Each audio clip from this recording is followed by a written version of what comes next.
이사야 4장.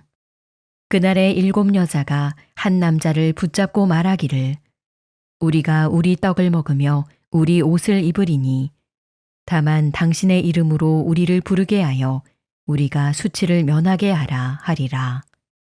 그날에 여호와의 싹이 아름답고 영화로울 것이요 그 땅의 소사는 이스라엘의 피난한 자를 위하여 영화롭고 아름다울 것이며 시온에 남아있는 자, 예루살렘에 머물러 있는 자, 곧 예루살렘 안에 생존한 자 중 기록된 모든 사람은 거룩하다 칭함을 얻으리니 이는 주께서 심판하는 영과 소멸하는 영으로 시온의 딸들의 더러움을 씻기시며 예루살렘의 피를 그 중에서 청결하게 하실 때가 됨이라.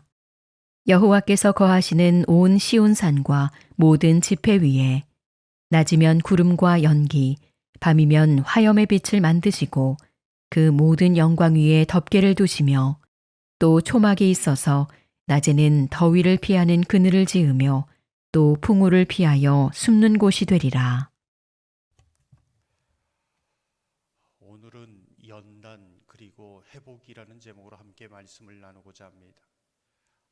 오늘은 2023년 새벽기도 마지막 날입니다.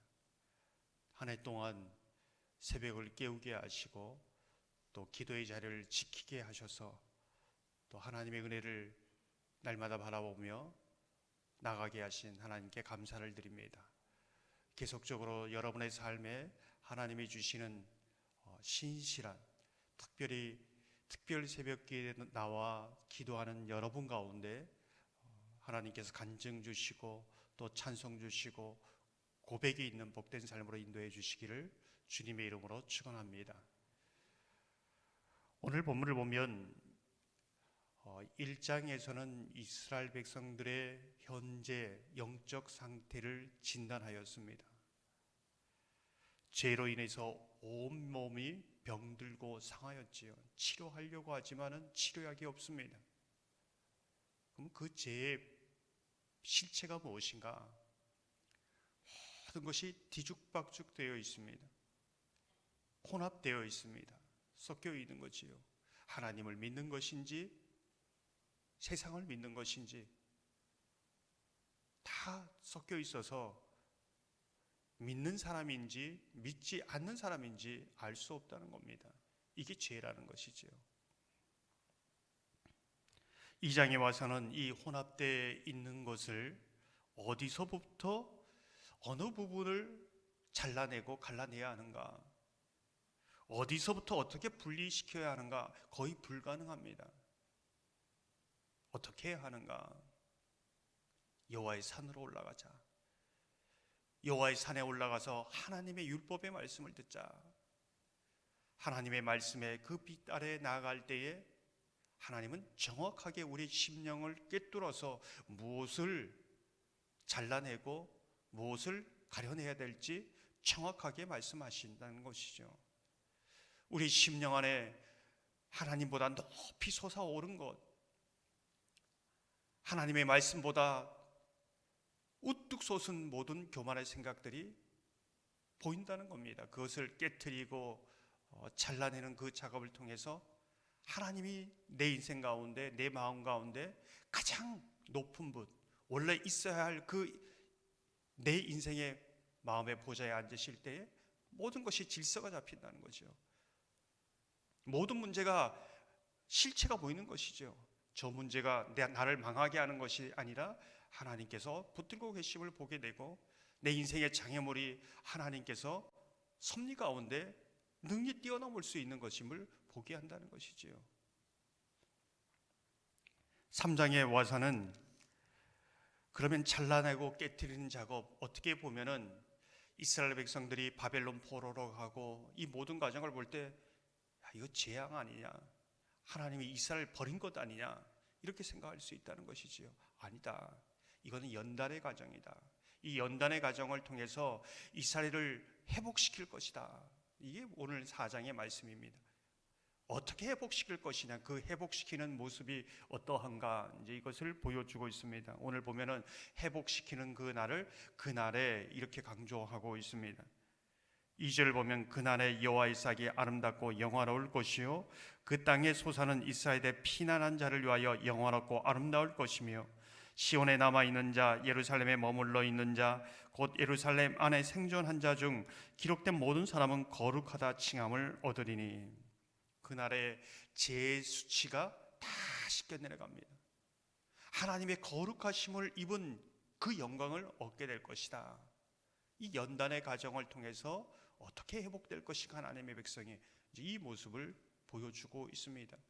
우리의 삶 가운데 이 연단을 통해 회복시키시고 또 종말에 최종적으로 하나님이 우리를 어떻게 서게 할 것인가를 보여줍니다. 5절을 보면 이렇게 말씀합니다. 여호와께서 거하시는 온 시온산과 모든 지폐 위에 낮이면 구름과 연기 밤이면 화염의 빛을 만드시고 그 모든 영광 위에 덮기를 두시며 광야에 이스라엘 백성들이 걸어갈 때에 이 광야 버려진 것 같지요. 어떻게 보면은 하루하루가 힘겹습니다. 근데 이 광야 한가운데 광야를 지나는 한가운데 또 광야를 지나면서 출애굽기 40장에 보면은 어떻습니까? 하나님의 영광이 그 백성들의 해막 위에 가득합니다. 구름 기둥과 불 기둥으로 하나님의 연기로 그들 가운데 강력하게 함께 계신 것을 보여주시는 것이죠. 하나님께서 그들을 보호하시고 그들 가운데 있음을, 그들 가운데 떠나지 않았음을, 또 그들 가운데 하나님이 얼마나 영광스럽게 거하고 계심을 이방 사람들로 보게 하는 것이죠. 이것이 하나님의 이제 보여주시는 회복의 모습이다. 광야 그 자체만 볼 때는 저주 같고 심판 같고 버려진 것 같지만 그 한가운데도 함께 하셨고 이 광야를 지나서 결국 이러한 모습으로 하나님께서 인도해 주실 것이다. 이렇게 보여주고 있는 것이죠. 6절에 보면 이렇게 말씀합니다. 또 초막이 있어서 낮에는 더위를 피하는 그늘을 지으며 또 풍우를 피하는 숨는 곳이 되리라.